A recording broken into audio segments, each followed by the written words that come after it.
میں تو ڈر رہی تھی. جب میری باری آئی تو میں کلینک میں جانے سے پہلے بہت گھبرا رہی تھی. بار بار اپنی خالی جیب کی طرف دیکھ رہی تھی. اور ڈاکٹر عزیر کے بارے میں نے سن رکھا تھا کہ وہ چیک اپ کے بعد ہی فیس لیتے ہیں اگر انہیں کسی مریض پر رحم آ جائے، یا پھر وہ کسی مریض کا علاج خود سے کم پیسوں میں کرنا چاہیں تو ایسا بھی ہو جاتا ہے. لیکن زیادہ تر عورتوں سے وہ پیسے ہی لیتے تھے.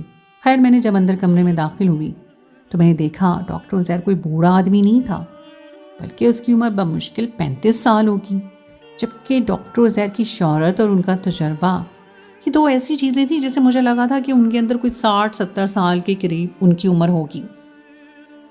35 سالہ وہ ڈاکٹر مجھے دیکھتے ہی بڑے غور سے میرے چہرے کو دیکھنے لگا. یقیناً اپنے آپ اس چہرے کے داغ کا علاج کروانے کے لیے ہی اس نے سوچا ہوگا کہ میں یہاں ہی ہوں گی. اس نے مجھ سے پہلا سوال ہی کیا تو میں نے کہا ہاں. میں نے سر ہلا دیا. جی ایسا ہی ہے ڈاکٹر صاحب. میں نے کسی کریم اور دوا کو نہیں چھوڑا، مگر یہ داغ ہے کہ یہ میرے چہرے پہ اپنی بدصورتی ہمیشہ نمایاں کرتا ہے، اور اس کی وجہ سے میں اپنی شادی سے پہلے بہت پریشان ہوں. شادی سے پہلے انسان خوش ہوتا ہے، خوشیاں مناتا ہے، لڑکیاں تو کپڑے خریدتی ہیں، مگر میں صرف اس ایک داغ کی وجہ سے کسی بھی خوشی کو محسوس نہیں کر پا رہی. ڈاکٹر عزیر نے مجھے غور سے دیکھا، پھر اس کے چہرے پر ایک دھیمی سی مسکراہٹ آئی، پھر اس کے چہرے پر ایک مسکراہٹ پھیل گئی. آپ کا علاج ہو سکتا ہے، اس طرح کا علاج 100% ممکن ہے، مگر اس سے پہلے مجھے آپ کو چیک کرنا پڑے گا. ڈاکٹر عزیر نے یہ کہا تو میں خوش ہو گئی. اس نے تو مجھے ایک امید دے دی تھی کہ میرے چہرے کا داغ ختم ہو جائے گا. لیکن اب میں جو بھی شرط ڈاکٹر عزیر رکھتے ہوں گے، جتنے بھی پیسے مانگتے ہوں گے، میں انہیں منہ مانگی فیس دینے کو بھی تیار تھی. ظاہر ہے میرے لیے اپنی خوبصورتی سے بڑھ کر کچھ بھی نہیں تھا. میں خوبصورت تھی تبھی تو مجھے آگے قبول کیا گیا تھا، لیکن ایک داغ میری خوبصورتی کو چھپا رہا تھا. بہرحال میں نے ڈاکٹر عزیر سے کہا کہ آپ مجھے چیک کر لیں، اس کے بعد میرے علاج کی جو بھی قیمت ہوگی مجھے بتا دیں. میں سمجھی تھی کہ ڈاکٹر عزیر میرے چہرے کو ہی چیک کریں گے، مگر انہوں نے کہا کہ وہ ایسا نہیں کریں گے، بلکہ وہ مجھے چیک کرنے کے لیے ایک لیڈی ڈاکٹر آئے گی. میں حیران تھی کہ مجھے داغ کو چیک کروانے کے لیے لیڈی ڈاکٹر کو دکھانے کی کیا ضرورت ہے، مگر چونکہ مجھے ڈاکٹر عزیر کی ہر بات ماننا تھی سو میں نے خاموش ہو کر بیٹھی رہی. وہ مجھے کمرے میں لے گئے. کمرہ مکمل اندھیرے میں ڈوبا ہوا تھا. میرا دل زور زور سے دھڑکنے لگا، کیونکہ اسپتالوں کے بارے میں بعض اوقات بڑی عجیب عجیب باتیں بھی سننے کو ملتی ہیں. میں نے دل پر پتھر رکھ لیا اور پھر میں ایک جگہ بیٹھ گئی. یہ بیڈ تھا جسے میڈیکل بیڈ کہہ سکتے ہیں. اس پر سفید رنگ کی چادر بچھی تھی. ڈاکٹر عزیر نے مجھے کہا کہ آپ اس پر لیٹ جائیں، ایک لیڈی ڈاکٹر آپ کو چیک کرنے کے لیے آ رہی ہے. میں بہت گھبرا رہی تھی. ڈاکٹر عزیر نے کمرے کو اسی طرح اندھیرے میں ہی رکھا.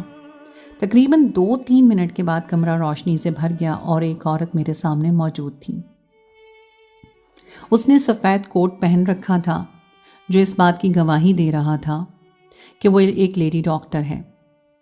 میں ڈاکٹر شمائلہ ہوں. مجھے ڈاکٹر عزیر نے آپ کا چیک اپ کرنے کے لیے بھیجا ہے. اس عورت نے دھیمے لہجے میں مجھے بتایا تو میں اس کے سامنے لیٹ گئی. پھر اس نے مجھے ایک ایسی چیز دی جسے پہننے سے انسان اپنے ہوش و حواس کھو دیتا ہے، اور وہ ایک ایسا ماسک ہی تھا جس کے بعد میرے ذہن میں غنودگی طاری ہو گئی. میں سمجھ ہی نہیں پائی کہ کیا چیز ہے، مجھے کیوں دی جا رہی ہے، مگر ایسا لگا جیسے مجھے بے ہوش کیا جا رہا ہو. وہ ماسک نما چیز تھی جسے میں نے پہن لیا. دوسروں سے پہننے کے علاوہ اور کوئی پاس میرے چاورا نہیں تھا. جیسے ہی میں نے اس چیز کو پہنا مجھے اپنا ذہن تاریکیوں میں ڈوبتا محسوس ہوا. جب کافی دیر بعد ایسی حالت میں رہنے کے بعد میری آنکھ کھولی تو میری نظر سیدھا سامنے والی دیوار پر پڑی. مجھے سمجھ ہی نہیں آ رہا تھا کہ مجھے آخر بے ہوش کیوں کیا گیا، جبکہ میرے لیے تو صرف اور صرف ایک چہرے کا مسئلہ تھا. تو پھر لیڈی ڈاکٹر نے مجھے کیوں چیک کیا؟ ہزاروں سوال میرے ذہن میں ابھر رہے تھے اور جواب میرے پاس ایک بھی سوال کا نہیں تھا. ابھی میں سوچ رہی تھی کہ کمرے کا دروازہ کھلا اور ڈاکٹر عزیر کمرے میں داخل ہوئے. ان کے چہرے پر ایک امید بھری مسکراہٹ تھی. مجھے دیکھتے کہنے لگے مبارک ہو، آپ کا علاج تو ممکن ہے اور بڑی آسانی کے ساتھ 4-5 ہفتوں میں آپ کا علاج مکمل ہو جائے گا.